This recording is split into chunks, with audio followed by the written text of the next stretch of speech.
logística, todo mundo falando que o transporte rodoviário está perdendo espaço para a ferrovia, tem a BR do Mar, que é novidade agora, mas a gente percebe que apesar de realmente existir uma queda no percentual de representação do transporte rodoviário, ainda grande parte do transporte ocorre pelas estradas. E isso, o Brasil foi pensado assim, então não é uma ação, não são poucos anos que vão mudar isso de forma estrutural. Aqui a gente mostra o laranja é o que é o transporte rodoviário, o cinza é a ferrovia, o aquaviário, o duto viário.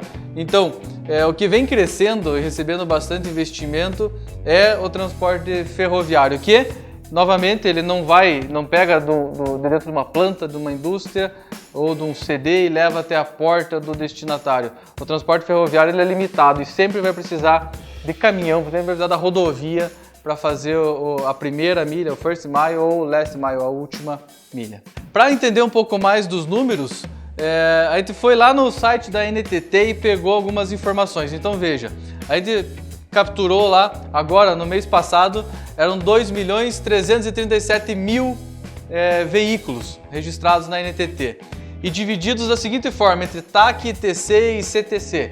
E só relembrando o conceito, né? O TAC é o transportador autônomo de cargas, o ETC é a empresa de transporte de cargas e o CTC é a cooperativa de transporte de cargas.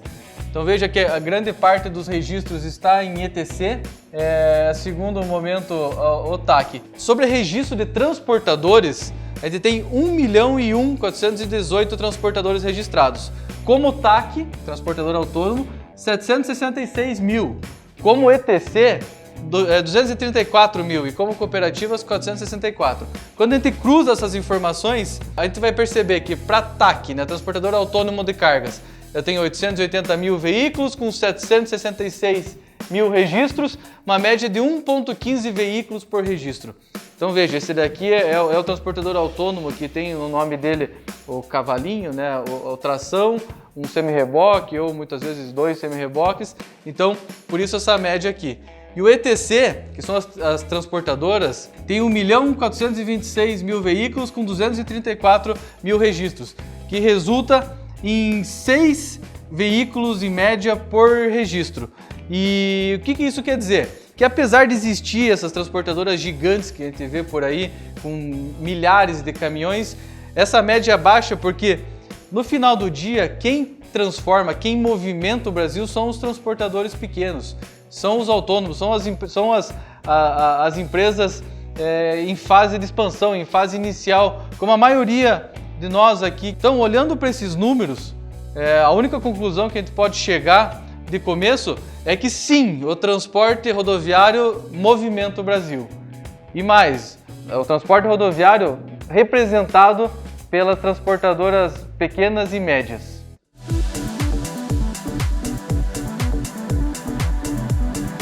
Desde a greve que ocorreu em 2018, ficou evidente a importância do transporte rodoviário no Brasil.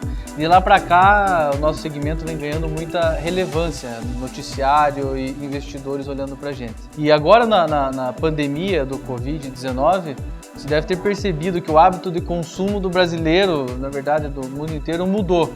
Então os e-commerce bombaram, notícia de Magalu, de Amazon, Mercado Livre, todo mundo bombando e isso precisa de logística. A safra vem batendo recorde ano após ano e o transporte rodoviário está lá, apoiando todo esse crescimento, toda essa mudança de hábito. Vários portos estão mudando suas estruturas, o Arco Norte, enfim, tudo isso mostra a importância que o transporte rodoviário tem. E é por isso que no segmento de logística, mesmo na pandemia, agora muitas empresas tiveram um crescimento, apresentaram um crescimento. E isso vai chamando a atenção de investidores e é por isso que você vê aí semanalmente notícia de empresa A compra empresa B recebe investimento de não sei quem e as cifras são gigantes e isso é um movimento de consolidação de mercado. E para quem não está familiarizado com esse conceito de consolidação de mercado, tem relação um pouco com aqueles números que a gente falou, da quantidade de transportadoras e veículos que tem no país. O mercado é muito difundido, tem muita transportadora pequena E quando a gente fala de consolidar, a gente fala desse movimento de empresas maiores comprando empresas menores para aumentar a relevância, aumentar a qualidade e conseguir fazer frente aos competidores. Então, para quem acabou não vendo essas notícias, eu trouxe alguns exemplos para vocês. Essa primeira notícia aqui, a BBM faz aquisição para atender boom do mercado do comércio online. É o que a gente acabou de falar. Essa segunda notícia, Sequoia compra a transportadora Plimor e já planeja nova aquisição em maio. Novamente, a Sequoia fez algumas aquisições, a BBM da mesma forma, e todas nessa ideia de consolidação de mercado. Essa última notícia, JSL, a Júlio Simões Logística, anuncia a compra da Rodomeu, transportadora de cargas de alta complexidade, por 97 milhões de reais. Olhando essas notícias, já parou para pensar como essas empresas escolhem a empresa que ela vai comprar? Será que é pela cor do olho do dono, pelo time que ele torce, pelo tipo de caminhão que ele usa?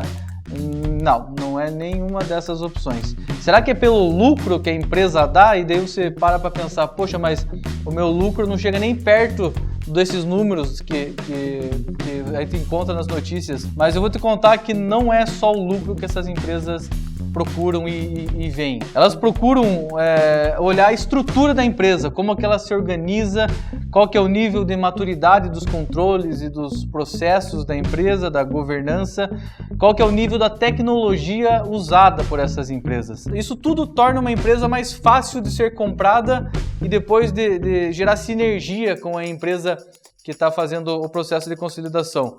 E óbvio que não adianta você ter frete ruim, não cuidar direito do caminhão e coisas assim e ter uma super gestão. Então não tá em jogo aquela historinha de enfeitar a noiva.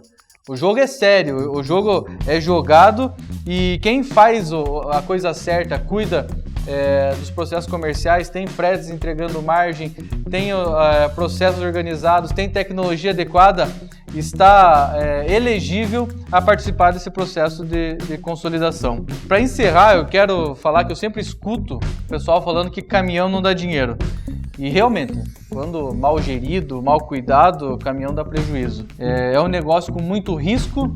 Eu sempre dou de exemplo, vai você, transportador, compra um ativo de 500, 400, 500, 600 mil reais, dá na mão de uma pessoa que você nunca viu ou viu poucas vezes na vida e fala para ela sair pelo esse Brasilzão de meu Deus para fazer frete. Então é bastante risco, tanto o risco de estrada quanto o risco do capital investido, mas quando é bem gerido, tem muito potencial.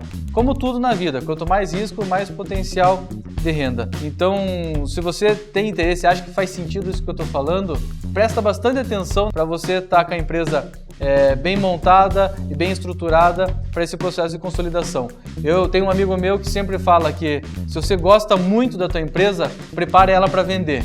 Nem que você não queira vender, mas quando você prepara uma empresa para vender, você tem que manter ela muito bem estruturada, para que ela seja fácil de ser comprada e fácil de gerar sinergia com a empresa que está consolidando. É isso.